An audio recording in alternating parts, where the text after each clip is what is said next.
2014లో NDA కూటమి కట్టి ఎన్నికల్లో పోటీ చేసిన చంద్రబాబు ఘన విజయం సాధించి ముఖ్యమంత్రి అయ్యారు. అప్పుడు నరేంద్ర మోడీ ప్రభుత్వంలో ఆయన భాగస్వామి కూడా. తెలుగుదేశం పార్టీ వాళ్ళకి మంత్రి పదవులు కూడా వచ్చాయి. కానీ ప్రత్యేక హోదా విషయంలో సానుకూల ఫలితాలు రాబట్టలేకపోయింది బాబు ప్రభుత్వం. ఏపీకి ప్రత్యేక హోదా ఇవ్వడం సాధ్యం కాదని, అందుకు సాంకేతిక ఇబ్బందులు ఉన్నాయని మోడీ ప్రభుత్వం తేల్చి చెప్పేసింది. హోదా బదులు ప్రత్యేక ప్యాకేజీ అంటూ అంతకు మించి ప్రయోజనం చేకూర్చే ఫేవర్ చేస్తున్నట్టు చెప్తున్నారు. తీరా చూస్తే ప్యాకేజీ కూడా లేకపోయాయి.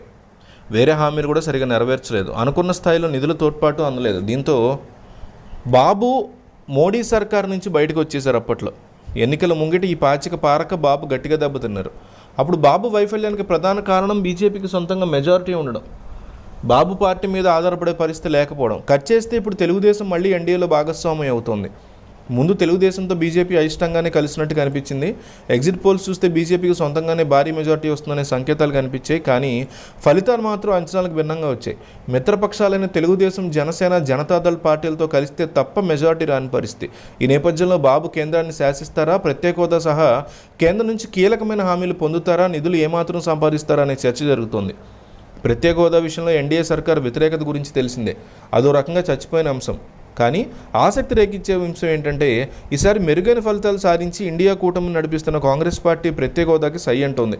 తమతో కలిస్తే హోదా హామీని నెరవేర్చడంతో పాటు మరిన్ని తాయిలాలు ఇవ్వచూపుతోంది.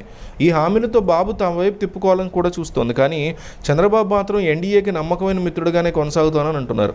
కేంద్రంలో భాగస్వామి అయ్యి 5 మంత్రి పదవులు, స్పీకర్ పదవి కూడా తీసుకోవడానికి రెడీ అయినట్టు వార్తలు వస్తున్నాయి. అయితే బీజేపీ పాలసీ ప్రకారం ప్రత్యేక హోదాకి వ్యతిరేకం కాదు కాబట్టి దాని విషయంలో బాబుకి హామీ దక్కుతుందా లేదా అనేది ప్రశ్న. అయితే మనకందున్న సమాచారం ప్రకారం ప్రత్యేక హోదా అనేది రానున్నటువంటి ఎలక్షన్కి 1 ఏడాది ముందు తీసుకొచ్చే ప్రయత్నంలో చంద్రబాబు ఉన్నారని, ఆ ప్రత్యేక హోదా కనుక వస్తే డెఫినెట్లీ వైసీపీ పార్టీ కంప్లీట్గా తాళం పడిపోయే పరిస్థితి ఉంటుందని విశ్లేషకులు అంచనా వేస్తున్నారు. ఆంధ్రప్రదేశ్కి ప్రత్యేక హోదా తీసుకురావాలా వద్దా, దీని గురించి మీరేమనుకుంటున్నారో కామెంట్ చేయండి.